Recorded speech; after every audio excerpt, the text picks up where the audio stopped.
First select Area Spawner. We can change many things here, such as the count of areas per row and the distance between them. Click on Spawn Areas to save changes. We can modify the card deck's positions with this slider. You can add or remove area types at Area Objects field. Let's have two different area types looping for the table with 12 areas per row and a small distance between them.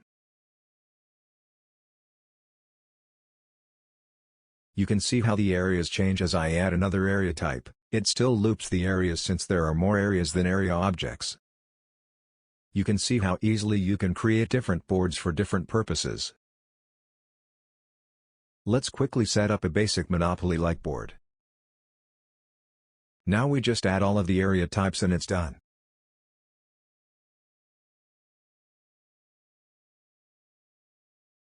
In the Assets, hit Create, Area. Rename it as you'll like, and make sure to add it to the Area Objects field of the Area Spawner, so we can try it out once the area is finished. By clicking on the created test area scriptable object, you can change all of its properties. Let's say we want a red-colored Egypt area with an image of the pyramids, and it should give the player $65. If the player lands on this area, the middle sprite game object has the image, but it is not displayed properly, because it needs to be higher on the local y-axis. After we copy and paste the desired local position of the middle sprite game object to the scriptable object's local position field, it should work as expected after spawning the board. Player needs to get $65 when landing on the area. Now duplicate the test area scriptable object and modify it to create a new area type. This new area will show the London Eye in London and decrease the player's money on landing by $43. Let's add it to the area objects and spawn areas to save the changes. It works as expected. Just duplicate one of the children, then rename it. Enable the child you want to modify to see it. You can change the text, the photo and the whole layout if you like. Make sure to disable the game object of it, and remember its name. Which number is it?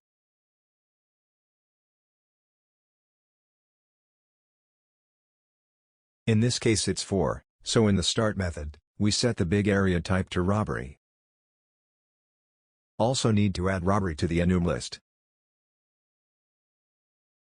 There are two decisions to make. First is if the player moves through the area, second is if the player lands on it.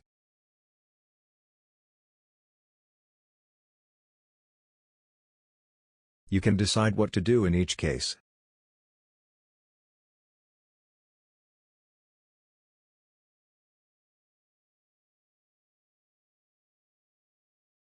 Now we debug in first case, and remove $50 in the second case.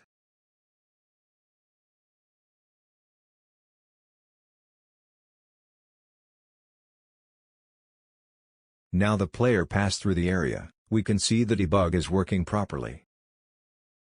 I forgot to add spawn money method for when landing on method is called. This is required to spawn the money particle. So we jump on the area, and the player loses $50, perfect. Hit Create, Card, to create a new chance card. We want to display that if the player gets this card, then gets robbed off of $55. Great, the chance card is ready. There is another type of card which makes the player jump to an area, we will check it out later.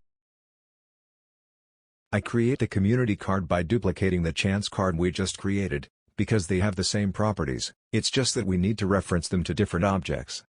This is the area type, because it defines which area the player should jump to. In this case this is the Go area. I create another card quickly with the same method. This will make the player jump to the London area, and give the player money if he passes the Go. If there are more London areas then the player will choose the latest London area.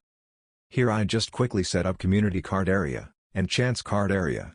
You need to assign your chance card scriptable objects you just created, to the game object called Deck of Chance Cards. Assign the community card scriptable objects to Deck of Community Cards. Player jumps to the last London area, because of the community card said so.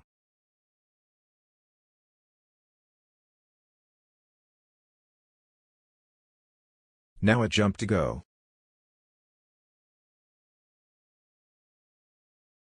And finally, let's see how the player loses $55 because of a chance card.